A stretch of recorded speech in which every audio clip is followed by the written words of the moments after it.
What do you think of when you think of a Renaissance man? Probably someone who's very good at a lot of things and interested in many other things. And probably someone who's been dead for a long time. Someone like Ben Franklin or Leonardo da Vinci. Well, let me disabuse you of the notion to be a Renaissance person, you have to be dead for 400 years or to be a man.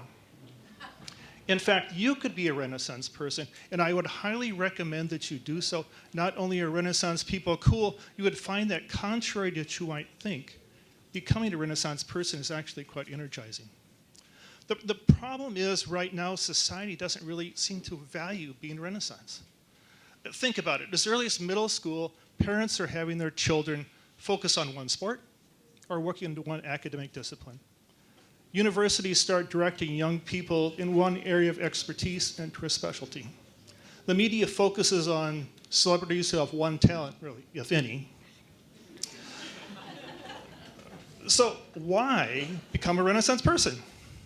The answer is because it's beneficial to you and society as well. Renaissance people are the ones who can tie the many disparate threads together. Renaissance people are not afraid to connect the unconnected and tie them all together. Renaissance people begin to see ideas dance with each other, which leads to more creativity and innovation. Being a modern day Renaissance person is about the journey as you obtain knowledge, skills, and talents, in addition to the exploration of new ideas, cultures, and perspectives. It adds perspective to anything you do, which leaves an impression on whomever you may meet, whether it be a boss, a future girlfriend, your children, or a prospective client. The quest and or attainment helps us to think creatively, both personally as in society. We can be more than you thought, and we can give more than you thought possible. But what exactly is a Renaissance person? First, erase your thoughts of being a jack of all trades, because more often than not, a jack of all trades is actually the master of none. A Renaissance person actually has to master many things. Nor does it mean to be exceptional in each and every area of expertise or to have an impeccable life balance. But it does mean pushing the boundaries of what we imagine and in the process breaking down assumptions we had not just about ourselves but about society as a whole. To me, a Renaissance person isn't just an interesting person, but they have to have two critical criteria. First, they need to be recognized as mastering 3 or more fields. Acknowledgements could be LinkedIn endorsements, blue ribbons at the county fair, a national award, or being elected to public office. And secondly, it's someone who's able to draw from a multitude of skills to solve specific problems. As the graph shows, at the peak are Da Vinci and Franklin. But look at some of the other stars on the graph. You can see Lindsay Whalen. She's won Olympic gold medals, national basketball championships, and is admired around the world. But she really has one skill. It's in basketball. Conversely, Ed Wood, he was the director of Plan 9 from Outer Space, widely acknowledged as the worst movie of all time. He had a lot of talents, but nobody really admires. So where are you on this graph? So what distinguishes a Renaissance person from a regular person or someone famous? I'd say there's about 7 primary characteristics that distinguish these people, and people have them in different amounts. First is financial savviness. They know how money connects locally, globally, and personally, which enables them to tap into ideas that can help the economy or help them invest wisely. Life balance. Their personal life is in balance because they're intentional in their social life, relationships, integrity, and time. Spiritual and cultural development. They see connections as well as differences and can be the voice of reason and interpretation, inclusiveness and logic, but also compassion and respect in any debate. Knowledge. These people have a lot of knowledge in a wide variety of fields. They can use this storehouse of information as they live out their lives. Physically fit. They aren't necessarily an athlete, but they have a fit body in whatever exercise or sport they've chosen. Arts. They've figured out art is a tool that helps conceptualize imagination and express emotions. And this includes writing. Some of the world's greatest minds have wrote to express visions that could not be conveyed in scientific findings or political theory, and many of them regularly kept a journal to expand their mind. And they're cool. These types of individuals can pull off life with ease. They pull this off without coming out as an arrogant jerk. They're comfortable with who they are, and they don't feel a need to boast about their superiority. They are courteous and kind and polite. In short, they're like a real-life version of James Bond.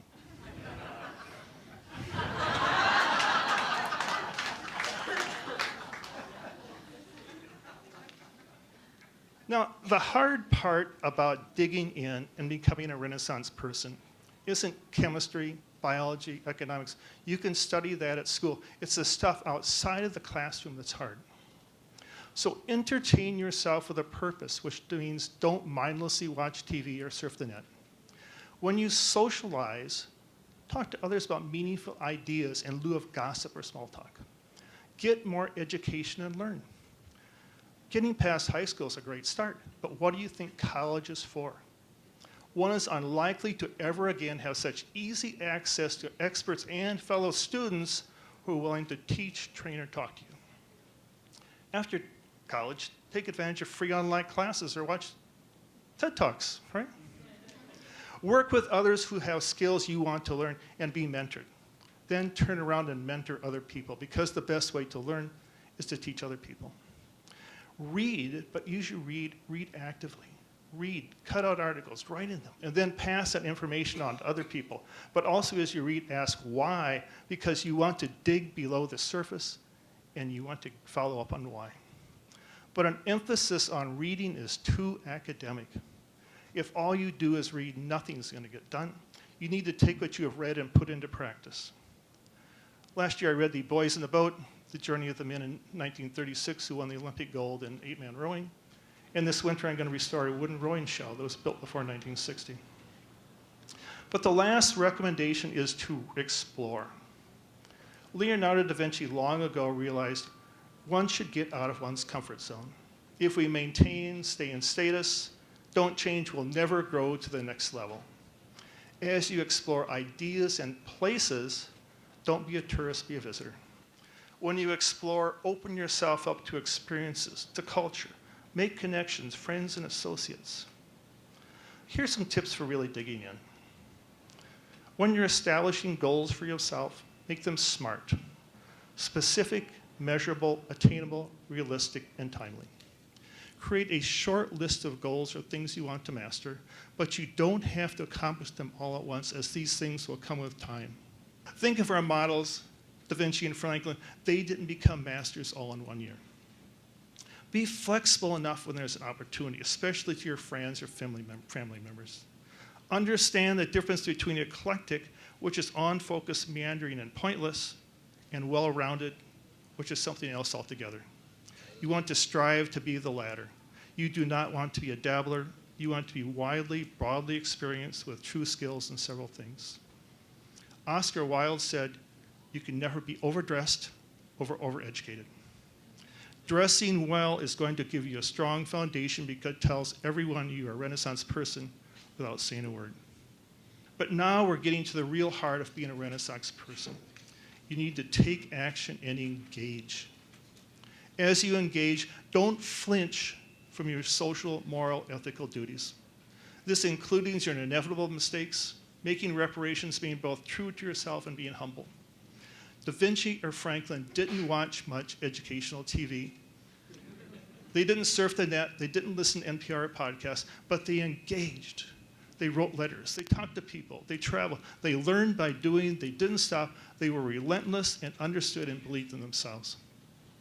Push boundaries and break stuff. This is part of engaging. Thomas Edison has probably the most famous quote on this when he said, "I didn't fail, I learned 10,000 ways it didn't work." So as you pull it together on your journey becoming a Renaissance person, and I hope you will after this talk, there are three major and interlinked things that I want you to keep in mind. The first is to open your mind to new ideas and not stick to absolutes or dogmas. Second, one true benefit comes in making the attempt and being recognized. It's not in achieving perfection, or expert level knowledge in all fields. By simply aspiring and seeking knowledge and wisdom in fields that impact all lives, you'll become a better person. So when people call you that Renaissance person, they're basing it on your personality and accomplishments, not a preconceived notion. Third, establish your SMART goals. An aspiration to be a Renaissance person is a great start, but you need to break that down into specific tangibles. So wrapping up, it's great to want to be another Da Vinci or Franklin, but they have different talents than you do. But be like them and be brave, have causes, take risks, and do it accepting consequences with good humor and perspective, no matter how it turns out. As you engage and dig in, be thoughtful and generous, help out by volunteering or raising money for something. Life is short. Why don't you try the possible? Choose your own adventure and journey. It all starts with you. Who knows, after you've dug in and tried, the ideas you dance with will be making a difference 400 years from now. Thank you.